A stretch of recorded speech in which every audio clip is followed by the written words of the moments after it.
Music by Kanchan Raj Hajipur Vaishali.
Music by Kanchan Raj Hajipur Vaishali.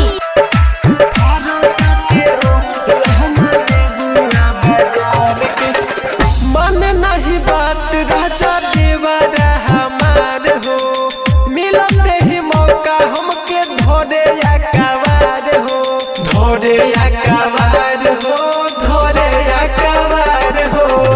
मन नहीं बात राजा देवरा हमार हो, मिलते ही मौका हमके धोरे या कवार हो।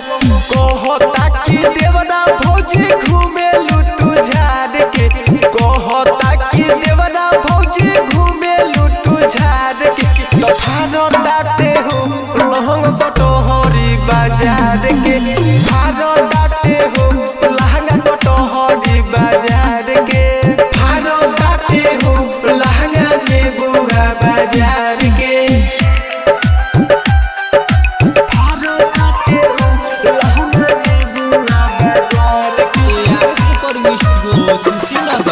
Music by Kanchan Raj Hajipur Vaishali.